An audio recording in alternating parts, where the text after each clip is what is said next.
వీడికి నీకు అవ్వదు, నీకు చూస్తే ఆడబిడ్డ ఉంది, ఇలాగే ఉంటే గనక మీ జీవితం బాగుపడదు, కాబట్టి నువ్వు వచ్చాయని చెప్పి అన్నప్పుడు మా అమ్మ ఎప్పుడు వెళ్ళలేదు. చివరికి ఒక మాట ఉంది, ఇది మసిబొట్టు అయితే మానిపేసుకుందని, కానీ ఇది అది కాదు, కాబట్టి నేను రాను. ఈరోజు మీరు రమ్మన్నారు, నేను వస్తాను. నా కష్టంలో మీకు భార్య పిల్లలు ఉన్నారు. రేపన్న రోజు మీ పిల్లలు పెద్దోళ్ళు అయిన తర్వాత మా కోసం మీకు గొడవలు వస్తాయి. ఆ రోజు మరలా నేను నా భర్త దగ్గరికి రావాలి. అలాంటి పరిస్థితి రాకూడదు, కాబట్టి నేను మీ దగ్గర రాను అని ఖండితంగా చెప్పేసింది. ఆ కారణం చేత ఎప్పటికప్పుడు వినబడుతుండే వాళ్ళకు వార్తలు. ఏమనంటే, మీ బామ్మర్ది పలానా చోట ఉన్నాడు రా, పలానా గుండాట ఆడుతున్నాడు రా, పలానా చోట ఉన్నాడు, పలానా చోట ఉన్నాడు. మా ఇంటి దగ్గర పరిస్థితి అంటే తినడానికి భోజనం కూడా ఉండేది కాదు, చాలా ఇబ్బందులు. అలాంటి కష్ట స్థితిలో అందరూ వదిలేసినప్పుడు నేను పుట్టాను. నా జీవితం ఏంటంటే, నేను పుట్టినప్పుడు కనీసం బొడ్డు కత్తిరించడానికి కూడా ఎవరు లేరు. మా అమ్మే నన్ను, అంటే ఒక ముసలావిడ ఉందంట, ఆవిడ తెలియక కత్తిరి ఎక్కడో పెడుతుంటే భయపడి నా తల్లి బలవంతంగా లేచి ఒళ్ళోకి తీసుకొని నా బొడ్డు నా తల్లి కత్తిరించింది. ఇది మా దినస్థితి. చాలా ఇబ్బందులు పడ్డాం, మరణకరమైన పరిస్థితులు ఎదుర్కొన్నాం. చివరికి నా తల్లి ఒకరోజు ఆ ఊరు వచ్చినటువంటి ఒక పెద్ద ఆయన బతిమాలింది, పలానా రాజమండ్రిలో ఇలాగ పనికి చాలా మందిని తీసుకెళ్తున్నారట కదా, మా ఆయన్ని తీసుకెళ్తారా, మేము చాలా ఇబ్బందులు ఉన్నాం, తిన్నాడు భోజనం కూడా లేదు, చిన్న చిన్న పిల్లలు అని బ్రతిమలాడితే మొత్తం మీద తీసుకుని వెళ్ళారు. నాన్నగారు ఇక్కడికి వచ్చిన తర్వాత ఒక 3 నెలల్లో ఎంతకాలం మొత్తం మీద ఉన్నారు. వెంటనే మా దగ్గరికి రావడం, కొంచెం డబ్బులు తీసుకొని వచ్చారు, చాలా సంతోషం అయిపోయింది. మొత్తం మీద కట్టు బట్టలతో మాకున్న కొద్ది ఏదే ఒక 2-3 టంకు పెట్టెల్లో మాకున్న వాటిని సర్దుకొని చాలా భయంకర పరిస్థితుల మధ్యలో మేము వచ్చాం. చాలా ఇబ్బందులు పడ్డాం. ఇక్కడికి వచ్చిన తర్వాత మా నాన్నగారు బాగానే ఉన్నారు, అన్ని అలవాట్లు పోయేటానికి కొద్ది రోజులకి త్రాగుడు అనేటువంటి వ్యసనం బాగా అలవాటు అయిపోయింది. మరలా మా కష్టాలు మామూలు అయిపోయాయి, చాలా ఇబ్బందులు పడ్డాం. నా తల్లి చాలా కష్టపడింది, ఆడ మనిషే కానీ మగవాడి కంటే ఎక్కువ కష్టపడింది. తన జీవితంలో తను ఎన్నో బాధలు అనుభవించింది. ఏది నేను మర్చిపోలేదు, మర్చిపోను. ఈరోజు ఇక్కడ నేను ఉన్నానంటే కేవలం నా తల్లి కష్టం. మా నాన్న చాలా మంచివాడండి, కాకపోతే మా నాన్నకున్న వ్యసనమే మా నాన్న అలా చేసేసింది. అలాంటి పరిస్థితుల్లో చివరికి జరిగిన సంఘటన ఏంటి, ఒక రోజు నా తల్లి చావు బ్రతుకుల మధ్యలోకి వచ్చింది. డాక్టర్లు చెప్పేశారు చనిపోతుందని. అప్పటికే అక్క మరి పెద్ద మనిషి అయి ఉంది, వివాహం చేయాలి, ఆపరేషన్ కావాలంటే డబ్బులు కావాలి, డబ్బులు లేవు, అప్పు చేసేస్తారు. ఒకవేళ ఈలోపు సంబంధం వస్తే ఎవరు సంబంధం వస్తే మళ్ళీ పెళ్లి చేయని డబ్బులు ఎవరు ఇస్తారు అన్నట్లుగా అమ్మాలో ఉండిపోతే, నా తల్లి మధ్యలో ప్రశ్న ఏంటంటే, ఈరోజు నేను ఆపరేషన్ చేసుకోకపోతే, నేను చచ్చిపోతే నా పిల్లలు అన్నదులు అయిపోతారు.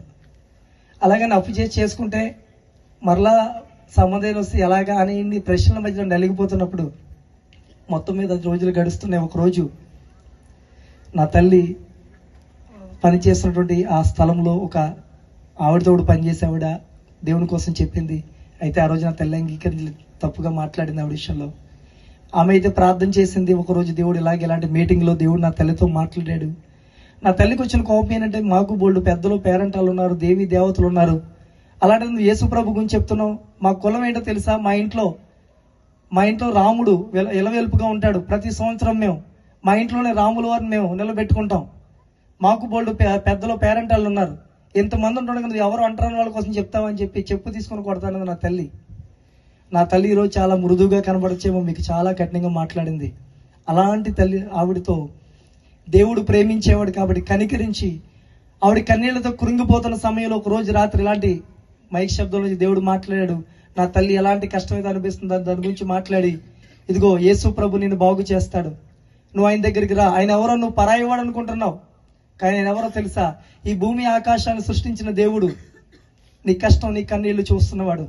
ఈ రోజు నువ్వు చావు బ్రతుకుల మధ్యలో కన్నీళ్లతో ఉన్నావు కదా, ఒక్కసారి ఆయన దగ్గరకు వచ్చి చూడు అని స్పష్టంగా ఇలాంటి మైక్ శబ్దంలోంచి మాట్లాడుతుంటే నా తల్లి ఎక్కడో ఉంది, ఆ ఇంట్లో కూర్చొని ఏడుస్తూ ఉంది. కారణం ఏంటి తెలుసు, మేము చిన్నవాళ్ళం, మాకు తెలిస్తే మాకు తెలిసిన ఏం చేస్తాం, నేను చిన్నవాడిని, నాకేం పెద్దగా తెలియదు, నాన్నకు పట్టించుకునే సమయం లేదు. ఇలాంటి పరిస్థితుల్లో దేవుడు మాట్లాడాడు. ఇక ఉదయాన్ని అనుకుంది, ఎంతమంది చెప్తున్నారు, ఇప్పుడు స్వయంగా వినబడింది, ఒక్కసారి వెళ్ళొస్తే పోయింది ఏముందని చెప్పి చాటుగా, అంటే ఏదో తప్పు చేసాం, యేసు ప్రభు నమ్ముకోండి, ఏదో చీప్ అన్నట్టుగానే ఆ ఒక మనస్తత్వంతో చాలా చాటుగా వెళ్ళడం అయితే ధైర్యం చేసి వెళ్ళింది. కానీ ఆ మేడ మీద మెట్ల దగ్గర చాటుగా కూర్చుంది, ఎవరిని చూస్తే పరుగు పోద్ది అన్నట్టు. అక్కడ కూడా దేవుడు మాట్లాడాడు నా తల్లితో. నా తల్లి ఏడ్చింది. చివరికి అక్కడ దైవజనుడు వచ్చి పలకరించారు. తనకున్న సమస్య చెప్పింది.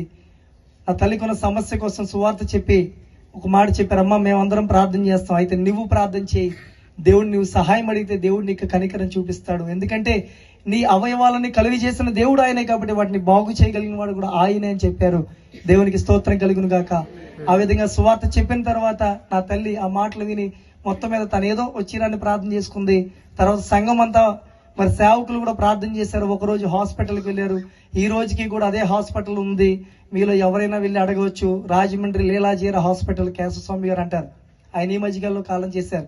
అదే హాస్పిటల్, అదే డాక్టర్ గారు చనిపోతుందని చెప్పారు. అదే డాక్టర్ గారు మరలా అన్నారు, అమ్మ నీకేమీ సమస్య లేదు, నీకేం పర్వాలేదు అని చెప్పారు. దేవునికి స్తోత్రం. అలాగూ నా తల్లి బాగుపడింది, ప్రభువులోకి వచ్చేసింది. చాలా కష్టాలు వచ్చాయి, చాలా వ్యతిరేకతలు వచ్చాయి. ఈ రోజు నువ్వు బాప్తిసం తీసుకుంటే నీ కూతురికి పెళ్లి అవ్వదు. నీ కులం ఏంటి, నువ్వు చేస్తున్న పని ఏంటి? నా తండ్రికి ఆ విషయాలు తెలిసి వచ్చి కొట్టాడు రాత్రంతా. అయినా నా తల్లి వెనక్కి తిరగలో ఒకటే అనుకుంది, నేను చావు బ్రతుకులో ఉన్నప్పుడు, నా పిల్లలు అనాథలుగా ఏడుస్తున్నప్పుడు కనీసం నన్ను ఎవరూ పట్టించుకునే పరిస్థితి లేదు, నా బాధ చూసేవాళ్ళు లేరు. ఈరోజు నేనెవరు ఏ రోజు పిలవకపోయినా, అంటరాని వాడిగా చూసినా ఆయన నన్ను పిలిచి నన్ను దర్శించి ఈ రోజు నన్ను బాగు చేశాడు. నన్ను బ్రతికించిన వాడు నా పిల్లలకి పెళ్లిళ్ళు కూడా చేయగలరు అని చెప్పాడు. దేవుని స్తోత్రం, హల్లెలూయా. ఆ మాట చెప్పిన తల్లి రక్షణ పొందింది. హాయిగా మా జీవితంలో సంతోషంగా వెళ్ళిపోతున్నాయి.